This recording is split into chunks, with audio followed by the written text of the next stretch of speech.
hoy puedo hablar sin lágrimas y sin el dolor que sentía cuando todo empezó, porque yo veía que él llegaba borracho muchas veces después de rumbear. Realmente ha sido como reconstruir toda la relación con cada miembro de mi familia. Hola a todos, yo soy Simone Manrique. Y yo, Luciano Manrique. Juntos creamos este espacio para desmaquillarse el alma, donde nos mostramos tal y como somos, con nuestras luces y sombras. Aquí nos quitamos la máscara que usamos día a día y nos aleja de mostrar nuestro auténtico yo. Bienvenidos. Bueno, hola a todos. Como pudieron escuchar en el anterior episodio, yo conté un poco de mi historia de adicción.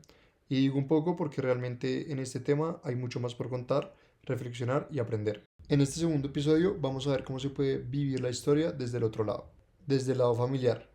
En este episodio mi hermana va a hablar sobre todo lo que ha vivido y cómo lo ha experimentado. Sé que no es fácil para ti, Simo, y gracias por contarnos tu historia.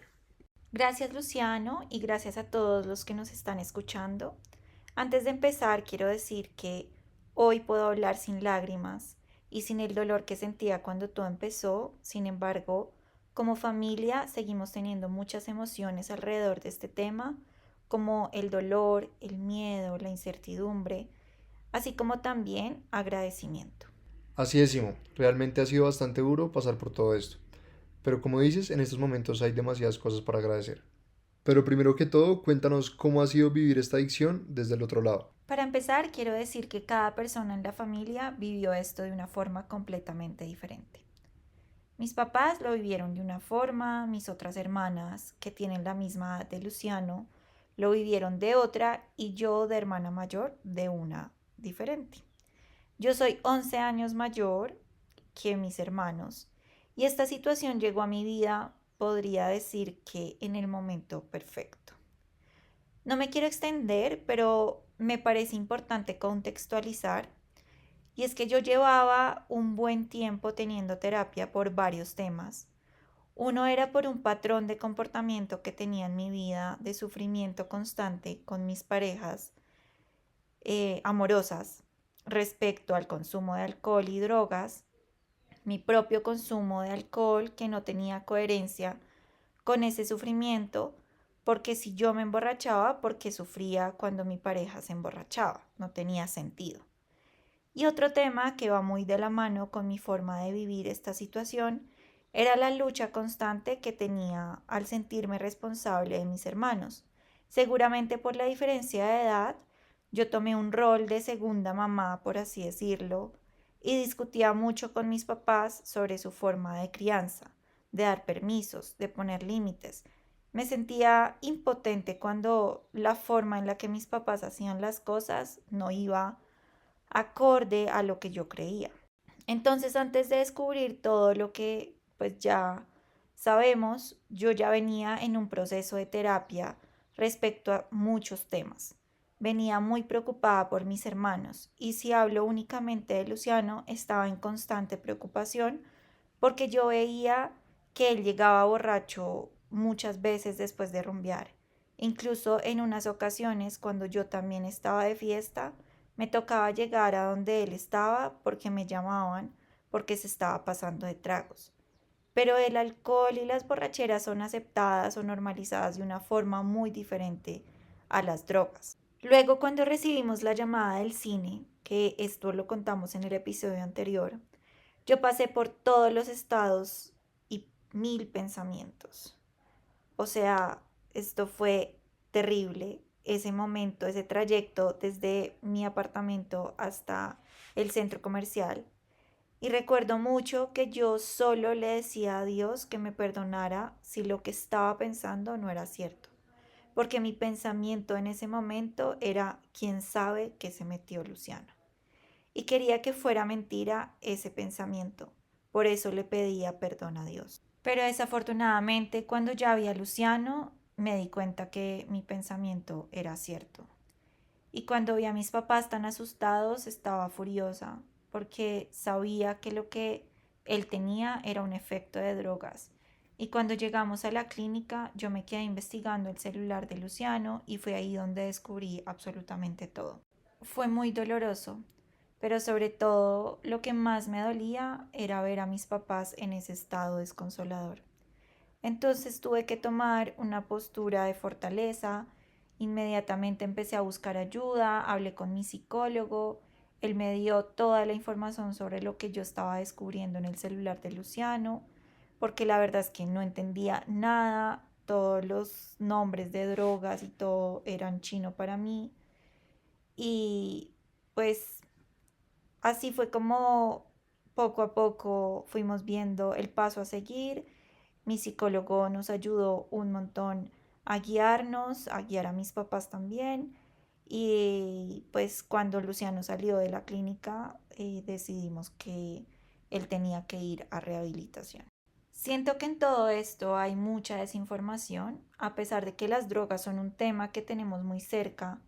Vemos drogas en películas, series, se habla de drogas en las noticias, pero no tenemos nada de conocimiento sobre todo el mundo de las drogas, empezando por lo normalizado que tenemos tomar alcohol en nuestra sociedad. Y partiendo de ahí ya es un problema.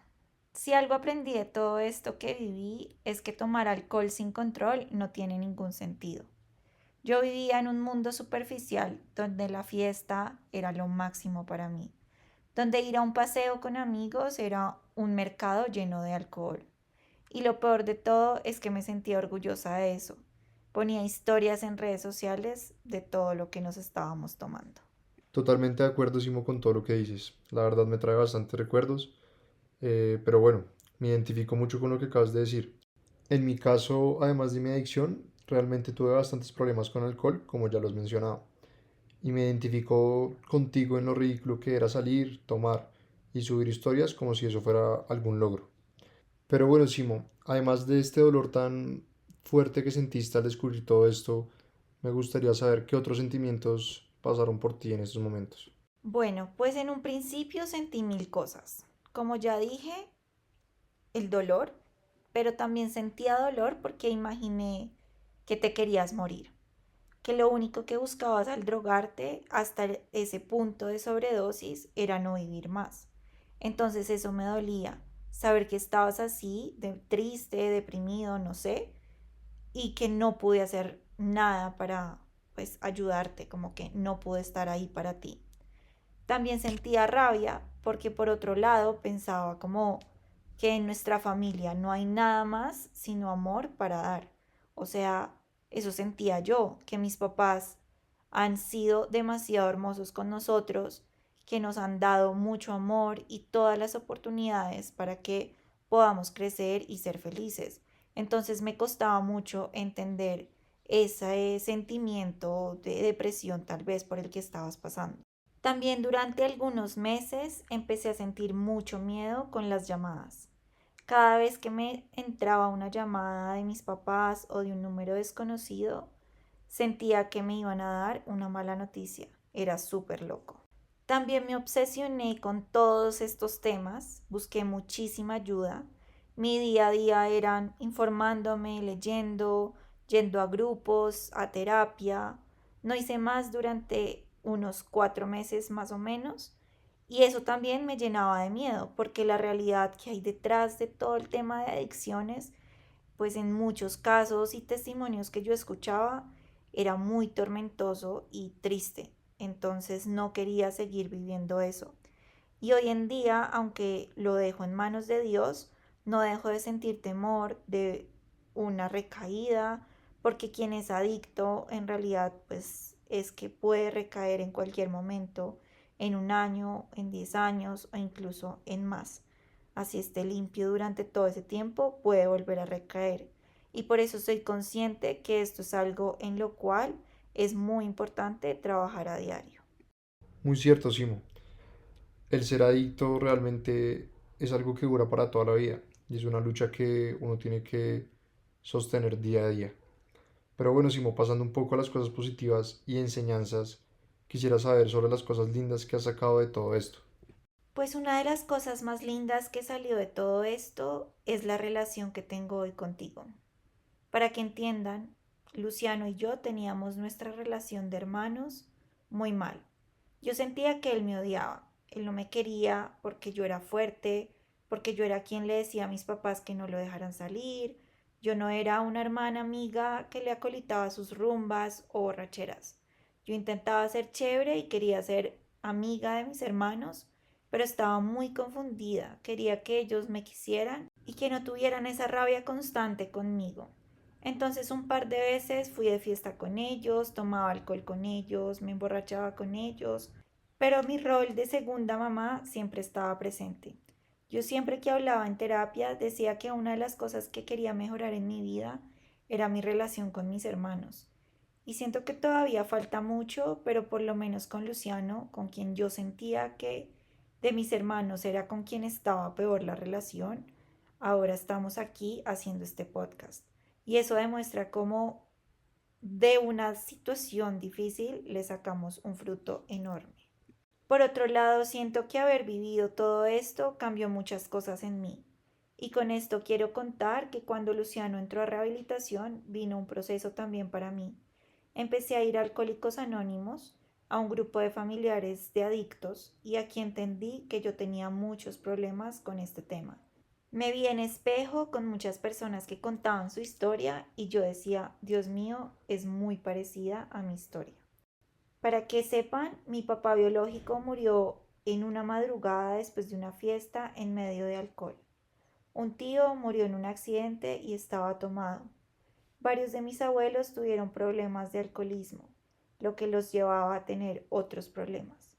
Y bueno, podría seguir contando historias donde yo, sin darme cuenta, relacionaba el alcohol con mucho dolor, sufrimiento, muerte, y no lo quería ver. Yo tomaba mucho también, me encantaba la sensación de diversión que me generaba el alcohol, yo me emborrachaba y a pesar de todos los síntomas que me traía, esto de guayabo o resaca, como lo quieran entender, los problemas que veía después de la fiesta, sobre todo las peleas con mi pareja, no quería ver la realidad.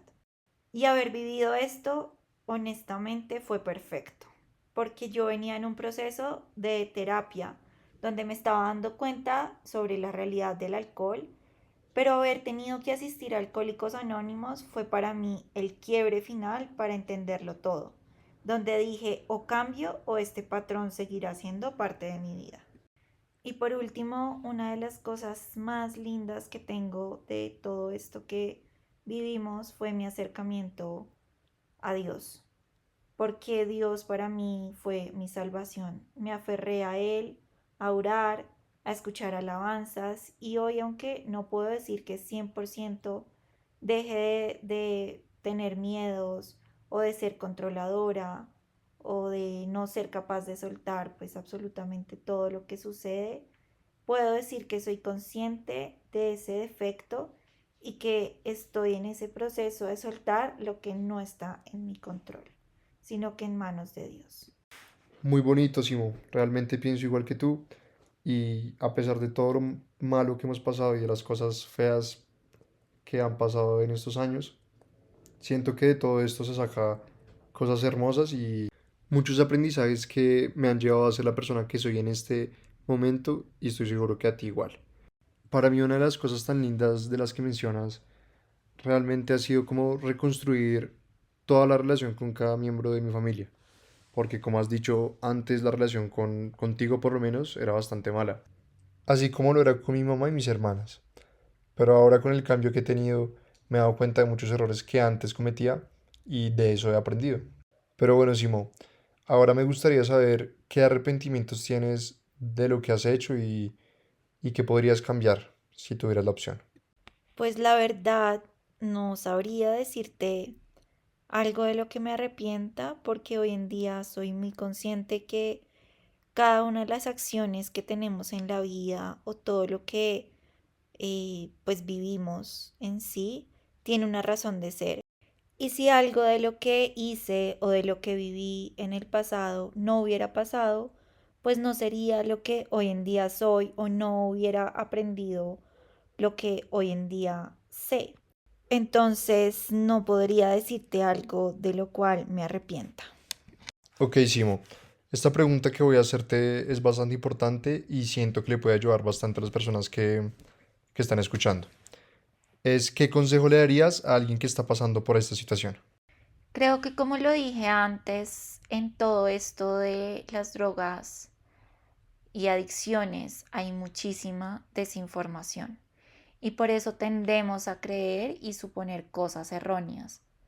Buscamos ayuda cuando ya la situación se complica, cuando ya llega a un punto donde no vemos salida.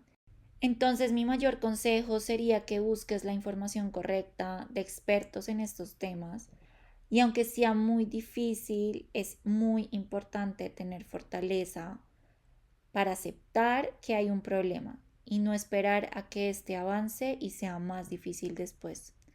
Por otro lado, el hecho de que haya un adicto en la familia, el problema no solamente es de el adicto, es decir, no solamente él o ella es quien necesita ayuda.